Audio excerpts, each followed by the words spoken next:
नमस्ते। Welcome again to our new episode जहां पे हम बिहार पॉलिटिक्स के बारे में चर्चा कर रहे हैं। बिहार में इलेक्शंस आने वाले हैं और तो आज हमारा जो टॉपिक होगा वो ये है कि बिहार में जो इलेक्शन होते हैं उसमें मेन मुद्दा हमेशा क्या रहता आया है और इस बार क्या रहने वाला है। तो अभिमन्यु, आप बताइए, आपके हिसाब से क्या मेन मुद्दा रहता है चुनावी। मेरे ख्याल से बिहार की राजनीति में चाहे वो लोकसभा इलेक्शन हो चाहे विधानसभा इलेक्शन हो, जो सबसे बड़ा मुद्दा रहता है वो एक व्यक्ति रहता है। जैसे हम लोग बात करें देश में चुनाव होता है तो मुद्दा मोदी जी रहते हैं कि मोदी को वोट देना है, मोदी के विरोध में वोट देना है। तो मेरे ख्याल से पिछले 30-35 सालों में बिहार का चुनाव में मुद्दा एक ही व्यक्ति है और वो है लालू प्रसाद यादव। पूरा वोट इसी पे पड़ता है कि लालू प्रसाद को वोट देना है या लालू प्रसाद के खिलाफ वोट देना है। और ये बहुत आश्चर्य की बात है कि ऑलमोस्ट 1990 से 2025 में हम लोग बैठे हुए कि पिछले 35 साल से ये मुद्दा वही का वही है। आज भी यदि कोई भाजपा को वोट देता है बिहार में और बहुत कट्टर समर्थक है तो उसका एक बड़ा मेजर कारण यह है कि वो लालू को नहीं देखना चाहता है, या जो भाजपा के खिलाफ देता है तो वो लालू को चाहता है। तो मेरे ख्याल से एक मुद्दा बिहार में मतलब इशू बेस्ड ड्रिवन से ज्यादा मुद्दा व्यक्ति है, और वो व्यक्ति एक है, लालू प्रसाद, जो पिछले 35 साल से बिहार का के मुद्दा नंबर 1 है। वो बोलते हैं ना कि you may love Lalu, you may hate Lalu, but you can not ignore Lalu. अब आपने कहा कि जैसे कि देश में मोदी, नरेंद्र मोदी के खिलाफ वोट देना है या उनके सपोर्ट में वोट देना है, वो बात रहती है। वहां पे एक चीज है लेकिन कि नरेंद्र मोदी देश के प्रधानमंत्री हैं, इसलिए बात हो रही है। नरेंद्र मोदी जब प्रधानमंत्री नहीं, मतलब प्रधानमंत्री की रेस में थे, नहीं थे, या उससे पहले उससे पहले ये बात नहीं होती थी।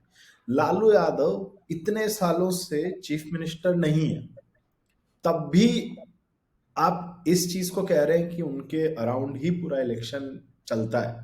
तो ये थोड़ा समझाइए। समझिए कि नरेंद्र मोदी के बारे में भी बोला तो ये फेनोमेनन 11-12 साल पुराना है। हम्म। ये 2014 से ही शुरू हुआ। हम्म। लालू का फेनोमेनन 1990 से शुरू। तो मैं बोलता हूँ लालू प्रसाद यादव नेता नहीं है, लालू प्रसाद यादव एक फेनोमेनन है। लालू कोई व्यक्ति नहीं है, लालू एक फेनोमेनन। और वो फेनोमेनन के प्रो में वोट होता है या अगेंस्ट में वोट होता है। मतलब लालू यादव को मुख्यमंत्री पद छोड़े हुए आज 15 साल से अधिक हो गया, या मोटा मोटी 15 साल हो गया, 15 साल से अधिक हो गया। फिर भी वो राजनीति के केंद्र है, बिहार के राजनीति के केंद्र है। मैं अनडाउटेबली बोलता हूं कि बिहार में जयप्रकाश नारायण के बाद यदि कोई सबसे बड़े मास लीडर हुए हैं तो वो लालू प्रसाद यादव हुए हैं। अगेन, लालू प्रसाद यादव में हजारों गुण हो सकते हैं जिससे मैं, आप और जनता नफरत करे, हजारों गुण हो सकते हैं जिनसे लोग प्यार करें, लेकिन बिहार ने जेपी के बाद लालू प्रसाद जितना बड़ा मास लीडर नहीं देखा है। तो इस बार भी जो चुनाव होने वाला है वो लालू प्रसाद यादव के अगेंस्ट और उनके सपोर्ट में, आप ऐसा मान रहे हाँ, थोड़ी वही रहेगा।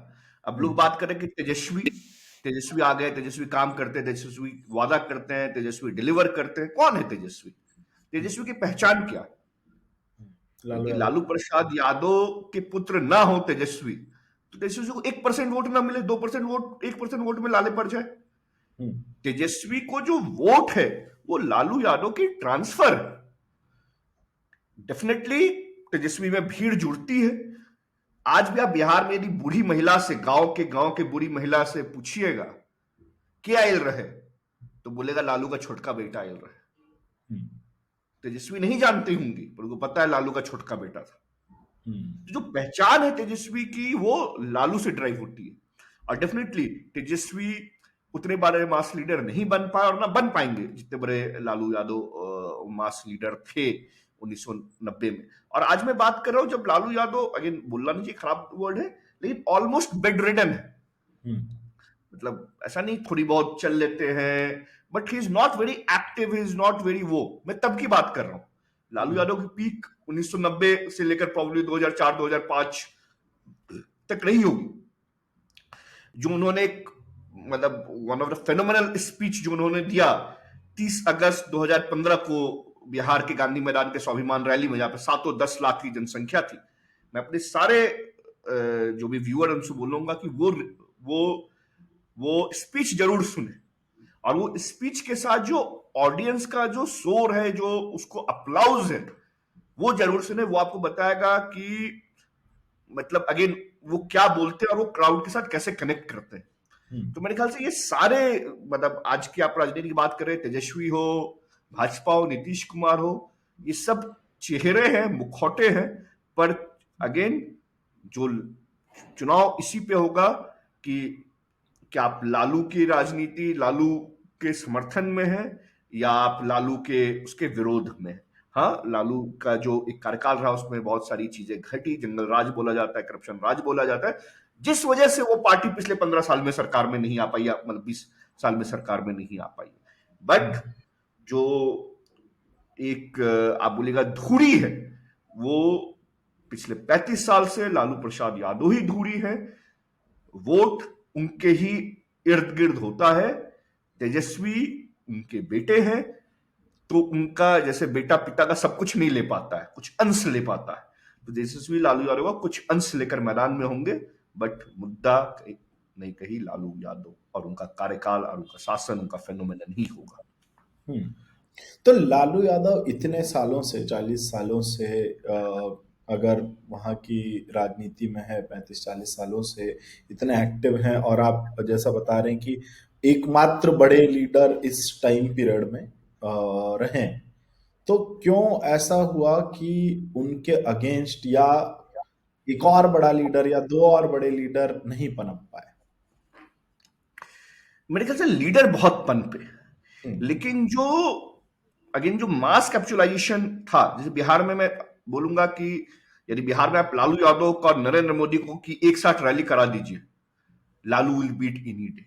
हम्म। वोट लाल हो सकता है मोदी जी को ज्यादा मिलता हो, मिल जाए, लेकिन जो मास लीडर बिहार में, मतलब जेपी के बाद कोई उतना बड़ा मास लीडर नहीं हुआ। जेपी 1975 के जमाने में, तो ऑलमोस्ट मैं ये क्लेम कर रहा हूं कि पिछले 50 साल में इतना बड़ा बिहार में कोई मास लीडर नहीं हुआ।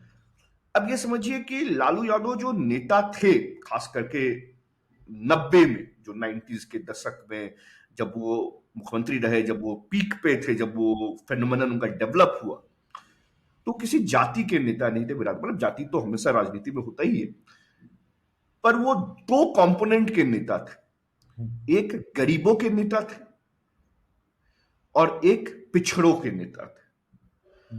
तो अगेन वो यादव के नेता थे, मुसलमानों के साथ, वो सारी बात सही है, पर जो लार्जर अम्ब्रेला था, जो मोदी जी का आज हिंदुत्व एक लार्जर अम्ब्रेला है, लालू जी का एक लार्जर अम्ब्रेला पिछड़ा और गरीब हुआ करता था। और बिहार एक बहुत गरीब स्टेट है, आप देखें, आपने रहा है, 90% पॉपुलेशन गरीब है, ऑलमोस्ट 80-90% पॉपुलेशन पिछड़ा है। वो उनके होते थे। आप यदि लालू यादव के पुराने वीडियोस या पुराने वो देखेंगे, तो वो खाते हुए तो गंजी में दिखेंगे आपको, कान से बाल निकलते हुए दिखेंगे, दातुन करते हुए दिखेंगे, सत्तू खाते हुए दिखेंगे। क्यों? क्योंकि वो ही असली बिहार की जनता करती है। बिहार की असली दातुन दातुन चुकती थी, सत्तू खाती थी, गंजी बनियान में रहती थी। तो he was a resemblance of the poor and backward. और उन्होंने अगेन करप्शन, वो सारी खराबी बात उनके कार्यकाल एक सकता, बट एक बार मैं कहानी से भी आपको बताना चाहूंगा। एक चीज जो बिहार बोलता है, या बिहार के गरीब पिछड़ा बोलते हैं, कि लालू यादव ने उन्हें आवाज दिया। मैं आपको एक पर्सनल व्यक्तिगत कहानी सुनाना चाहता हूं इस से लिंक्ड। मैं एक बनिया समाज से आता हूं, वैश्य समाज से आता हूं, और वैश्य समाज जो लालू का राज था उसका सबसे ज्यादा भोगी रहा है। भोगी रहा है मतलब सबसे ज्यादा सबसे ज्यादा शोषण या सबसे ज्यादा जो दर्द हुआ है वो बनिया परिवार को हुआ है, क्योंकि बिजनेसेस चौपट हो गई, गुंडागर्दी थी, अपहरण होता था, लोग गाड़ी उठा के ले जाते थे। तो जो सबसे ज्यादा नुकसान, वन ऑफ द कम्युनिटी समाज नुकसान हुआ, मुझे अभी भी वो याद है 96 97 98 की बात है, जब मैंने दूरदर्शन में वो देखा कि भैया लालू यादव रिजाइन कर रहे हैं, और मैं घर में सबको बताया कि भैया लालू यादव रिजाइन कर रहे हैं। बचपन से हमें ऐसा समाज में बताया कि Lalu Yadav is a enemy, Lalu Yadav समाज का एक दुश्मन। मतलब मतलब वो, और ऐसी मतलब अगेन ये कल्चरली मतलब कोई मुझे पढ़ाया नहीं किया, बट ऐसा पोर्ट्रे किया गया कि लालू बोल रहा है तो खराब ही बोल रहा है, लालू बोल रहा है तो गलत ही बोल रहा है। तो बचपन से मेरे दिमाग में मतलब लालू के खिलाफ, या Lalu is a bad person, या is a bad politician, is a enemy to society, ये डेवलप था। फास्ट फॉरवर्ड टू 2013-14, जब मैं मोदी कैंपेन में पहली बार पटना पहुंचा, तो मुझे लगा कि यार यदि सब लोग, यदि मैं सोच रहा हूँ सब लोग लालू को यदि खराब समझते तो वोट कौन देता है और क्यों देता है? सब खराब सोच रहे हैं, हम भी खराब सोच रहे हैं, सब कोई खराब सोच रहे हैं, तो वोट कौन देता है, क्यों देता है? तो मैं पटना के रिक्शा पे था, और पटना के रिक्शा वाला से पूछा, भैया तुम्हारा कौन सबसे बढ़िया नेता है? तो बोला लालू यादव। तो बोले नहीं, लालू यादव तो बहुत नेता थोड़े है, वो तो चोर है, डकैत है, करप्ट है। तो बोला नहीं, वो मसीहा है, भगवान है। तो हम बोले काहे मसीहा, काहे भगवान? तो बोला कि हम रिक्शा चलाते हुए आप कोई बात बोल पा रहे हैं ना, तो लालू जी की देन। मतलब जो डाउनट्रोडन सेक्शन था, जो गरीब था, जो पिछड़ा था, जिसको प्रॉब्ली आंख उठाने का, मुंह खोलने का राइट नहीं था, हिम्मत नहीं थी, वो हिम्मत, वो कॉन्फिडेंस, वो ताकत लालू जी ने दिया, और पूरे बिहार में दिया। तो वो बहुत बड़ी आबादी को बहुत बड़ी ताकत मिली। तो आज भी होता है, लोग होता है कि भैया फॉरवर्ड खटिया में बैठे थे, उसके सामने कुर्सी लगा के यदि आज बैकवर्ड बैठ पा रहा है तो लालू जी की देन। एक बड़े समुदाय को आत्मसम्मान या जो आवाज देने की बात है, वो मेरे ख्याल से एक अनपैरेलल घटना या सोशल ट्रांसफॉर्मेशन है, प्रॉब्ली हिंदी बेल्ट की। आई थिंक जो ये सोशल चेंज हुआ है, इसको कई लोग जो आजकल मैं कहूँगा या फिर जो भी स्टडी कर रहे होते हैं, वो हर चीज़ को इकोनॉमिक्स से जोड़ते हैं कि अच्छा जीडीपी कितनी बढ़ी, ये कितना हुआ, स्कूल्स कितने खुले, तो सोशल चेंज है उसको नहीं देख पाते हैं कई बार। तो मेरे को लगता है कि ये वाली जो चीज़ है, इसको अगर देखेंगे, जो इस वीडियो को अगर देखेंगे, तो समझेंगे कि कितना इम्पोर्टेंट होता है, स्पेशली पॉलिटिक्स और सोसाइटियल चेंज के लिए ये चीज़। और लालू प्रसाद यादव को स्टडी करना, आई थिंक आपने कहा ये कि एक फिनोमिनन है। अगर किसी को पॉलिटिक्स पढ़ना है, समझना है, और अगर उन्होंने लालू प्रसाद यादव को स्टडी कर लिया, तो काफ़ी सारी चीज़ें समझ सकते नहीं, एक चीज में इकोनॉमिक चीज है, क्वांटिफाइबल है, हैं। जीडीपी बढ़ा घटा इंपोर्ट जो भी है क्वांटिफाइबल। सोशल चेंज क्वांटिफाइबल नहीं। अब किसी को आवाज मिली, उसको क्वांटिफाई नहीं कर सकते हैं ना, इसकी कोई पैरामीटर नहीं। पर देखिए, इकोनॉमी से आपको रोटी मिलती है, घर मिलती है, मेटेरियलिस्टिक चीजें मिलती है, हम्म, पर सोशल स्टेचर से सम्मान मिलता है, मोरल चीजें मिलती है। आप किसी के सामने देख पा रहे हैं, बैठ पा रहे हैं, बोल पा रहे हैं, मतलब 40 साल 50 साल तक समाज बोल नहीं पाया और वो बोल पा रहा है, ये बहुत बड़ी ताकत है। और अगेन मैं जो व्यूअर्स हैं उनको रिकमेंड करना चाहूंगा, ये बुक है गोपालगंज टू रायसीना, हम्म, ये लालू प्रसाद यादव की अच्छी ऑटोबायोग्राफी है। तो यदि मैंने तो 3 बार पढ़ा है, और जब पढ़ता हूं रोए खड़े हो जाते हैं, और मेरे ख्याल से सबको पढ़ना चाहिए। Again, either you love him और हेट हिम, आपको पढ़ना चाहिए, ठीक है। और अगेन एक और चीजें जो अगेन इस बात में निकल के नहीं है, आपको ये भी समझना चाहिए कि कौन था लालू। कोई लालू किसी परिवार में जन्मा हुआ व्यक्ति नहीं था।